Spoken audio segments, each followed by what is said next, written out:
আসসালামু আলাইকুম রহমতুল্লাহ। সুপ্রিয় দিনে ভাই ও বোন, গ্রামীণ স্কুলের পক্ষ থেকে আপনাদের সবাইকে কোরআন শিক্ষার এই আসরে অনেক অনেক মুবারকবাদ। আজকে আমাদের দ্বিতীয় ক্লাস, আর আজকের ক্লাসে আমরা শিখতে যাচ্ছি মাখরাজ। মাখরাজ কাকে বলে? আরবি হরফ উচ্চারণের স্থানকে মাখরাজ বলে। আরবি হরফ মুখের বা কণ্ঠনালী বিভিন্ন জায়গা থেকে আমাদের উচ্চারণ করতে হয় প্রত্যেকটি হরফ। তো সেই স্থানগুলোকে কোথায় কোথায় থেকে উচ্চারণ হবে, এই নিয়মগুলোকে কিন্তু মূলত মাখরাজ বলে। তো মূল ক্লাস শুরুর আগে মাখরাজের গুরুত্ব সম্পর্কে আমরা একটু ধারণা নিয়ে নেই।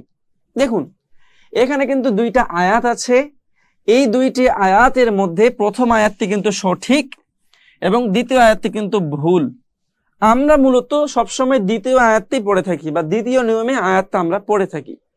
এখন আপনাদের মনে প্রশ্ন আসতে পারে যে এত বড় বড় আয়াত তো এখন আমরা পড়াই শিখলাম না, কেবল আমাদের দ্বিতীয় ক্লাস, হুজুর আপনি এত বড় বড় আয়াত দিয়ে উদাহরণ দিচ্ছেন কেন?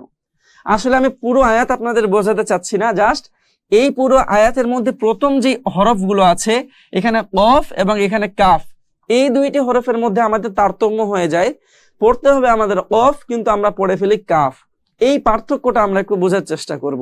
আর এটা যদি আমরা বুঝে যাই, তাহলে কিন্তু আমরা মাখরাজের গুরুত্ব সম্পর্কে একটু ধারণা পেতে পারি। দেখুন, এইখানে দেওয়া আছে কুল হুয়াল্লাহু আহাদ, এখানেও দেওয়া আছে কুল হুয়াল্লাহু আহাদ। একটার এই কফ আর একটাতে এই কাফ। এই কফের উচ্চারণ হয় গলার মধ্যে ধাক্কা দিয়ে, কুল কুল, এরকম একটা ধাক্কা গলার মধ্যে দিয়ে, বা আমাদের জিহ্বার যে মাঝখানের পিঠ আছে এটা উপরের সাথে বাড়ি খেয়ে আমাদের এই কফটা উচ্চারণ করতে হয়। কিন্তু এভাবে উচ্চারণ না করে আমরা একদম নরমাল ভাবে কুল হু আল্লাহু আহাদ, কুল হু আল্লাহু আহাদ এভাবে নামাজে বা অন্যান্য সময় তিলবত করে থাকি। এতে কি হয়ে যায়? মস্ত বড় ভুল হয়ে যায়। কেমন বড় ভুল হয় আমরা একটু এখানে দেখি। এই কুল শব্দের অর্থ হচ্ছে বলো, বলো আল্লাহ এক, এবং এই কুল শব্দের অর্থ হচ্ছে খাও, খাও আল্লাহ এককে। নাউজুবিল্লাহ, কত বড় অর্থের পার্থক্য হয়ে যায় শুধুমাত্র এই কফটাকে উচ্চারণ ঠিক মতো না করাতে। তার মানে আমরা বুঝতে পারতেছি যে প্রত্যেকটি হরফ কিন্তু উচ্চারণের নির্দিষ্ট স্থান আছে, নির্দিষ্ট একটি নিয়মে প্রত্যেকটি হরফকে আমাদের উচ্চারণ করতে হয়। আর এই উচ্চারণগুলো যখন আমরা ঠিকভাবে করতে পারবো না, তখন কিন্তু কি হবে, আমাদের দ্বারা এইরকম ভুল হতে পারে যার দরুন এইরকম আরবি আয়াতগুলো, কোরআনের আয়াতগুলোর অর্থ পরিবর্তন হয়ে মস্ত বড় গুনাহগার হয়ে যেতে পারি আমরা। তো যাই হোক, এখন আমরা আমাদের এই দ্বিতীয় ক্লাসটিকে দুইটি ধাপে করার চেষ্টা করব। প্রথম ধাপে আমরা করব সংক্ষিপ্ত মাখরাজ, মানে সংক্ষিপ্ত ভাবে আমরা মাখরাজগুলো মুখস্থ করার চেষ্টা করব বা বোঝার চেষ্টা করব, এবং দ্বিতীয় ধাপে খুবই শর্টকাটে আমরা 17টি মাখরাজ বা একদম সম্পূর্ণ মাখরাজ শেখার চেষ্টা করব ইনশাআল্লাহ। তো আপনি যদি এখানে একটু লক্ষ্য করেন, এখানে লেখা আছে সংক্ষিপ্ত মাখরাজ, এবং এখানে আবার মাখরাজের সংজ্ঞাটি দেওয়া আছে কাকে মাখরাজ বলে, যেটা আমরা একটু আগে পড়লাম। এখানে কি লেখা আছে?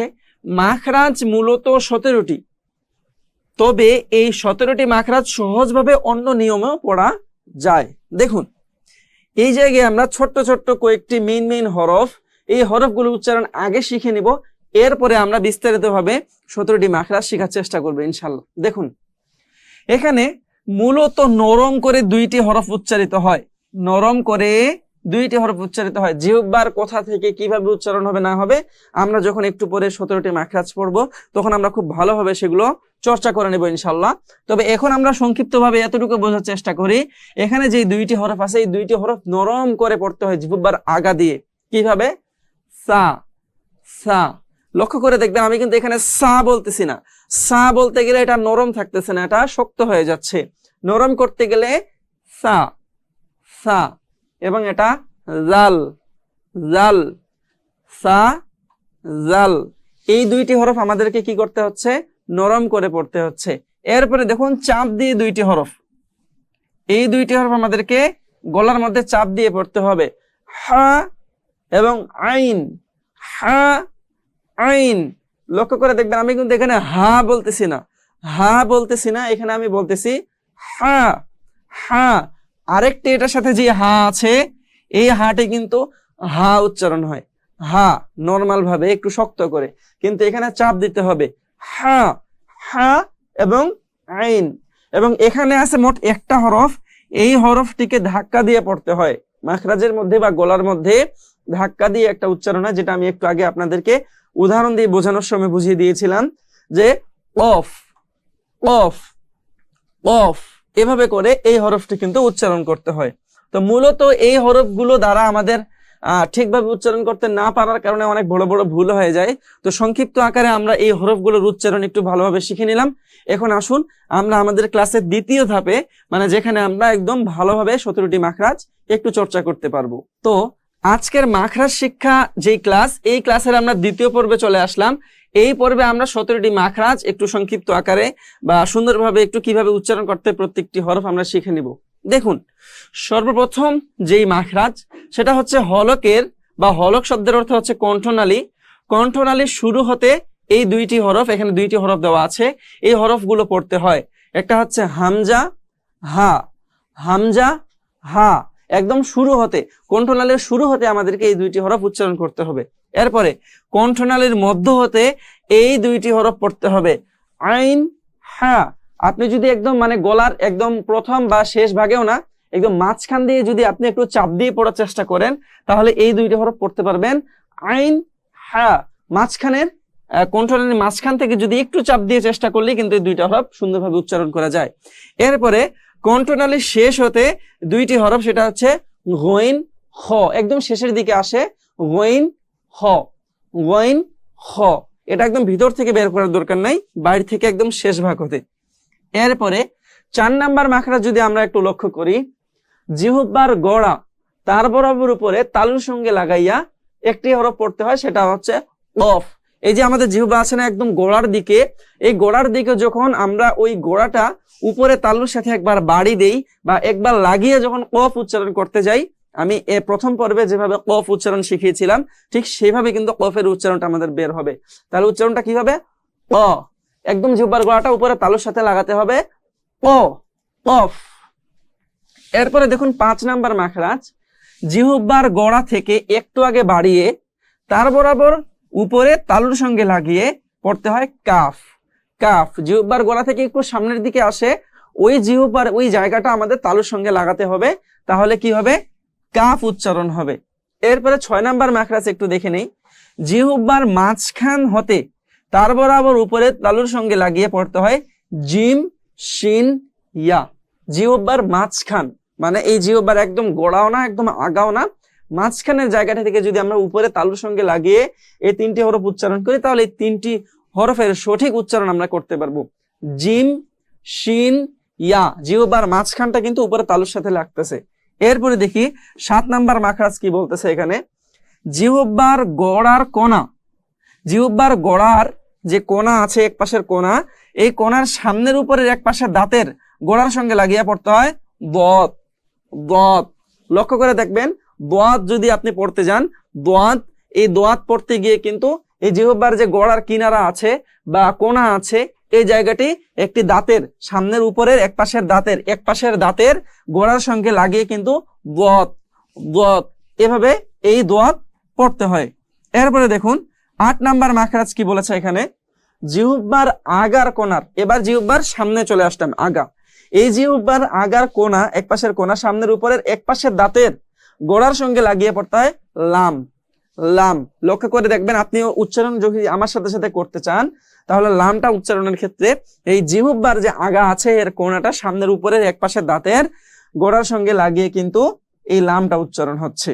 এ পর্যায়ে আমরা যদি দেখি 9 নাম্বার মাখরাজ এখানে দেওয়া আছে, জিহ্বার আগা তার বরাবর উপরে তালুর সঙ্গে লাগিয়ে একটি হরফ পড়তে হয়, সেটা হচ্ছে নুন। জিহ্বার আগা একদম আগায় চলে আসলাম, এখন এই আগাটা তার বরাবর উপরে তালুর সাথে, জিহ্বার উপরের যে অংশ এই তালুর সাথে লাগিয়ে নুন। নুন জিহ্বাটা কিন্তু উপরের তালুর সঙ্গে লাগতেছে আর লাগেই কিন্তু এই নুনটা উচ্চারণ হচ্ছে।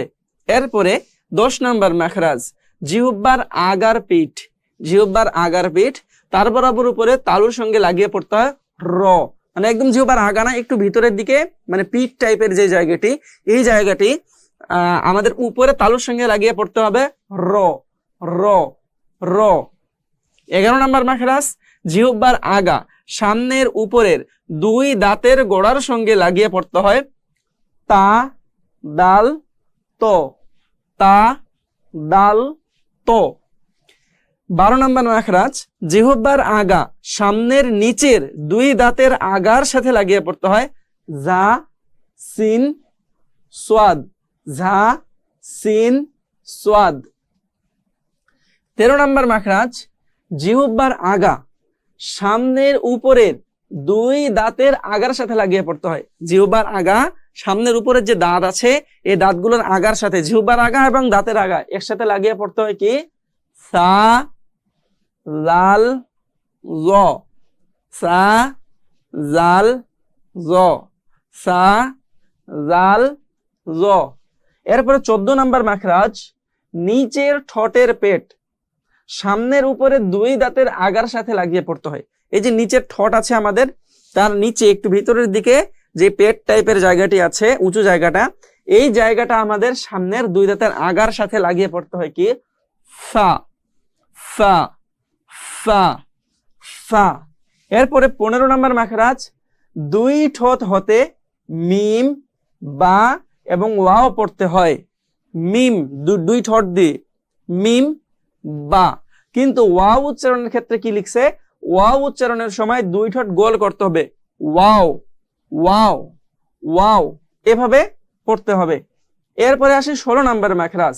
এখানে 16 এবং 17 নম্বর মাখরাজ, এখানে কি দেওয়া আছে? মুখের খালি জায়গা হতে মদের হরফ উচ্চারিত হয়। মদের হরফ তিনটি, আলিফ, ওয়াও এবং ইয়া। কিন্তু এখানে মদের হরফ নিয়ে আরো বিস্তর আলোচনার প্রয়োজন। সামনের ক্লাসগুলোতে ইনশাআল্লাহ মদের হরফ নিয়ে আমরা আলোচনা করব। এগুলো একটা আলাদা জগতের পড়া। তো যাই হোক, এরপরে আসে এখানে কি? 17 নম্বর মাখরাজ, নাকের বাসি হতে গুন্নাহ উচ্চারিত হয়। মিম, নুন, এগুলো আবার এগুলোরও আলাদা ক্লাস আছে পড়ার।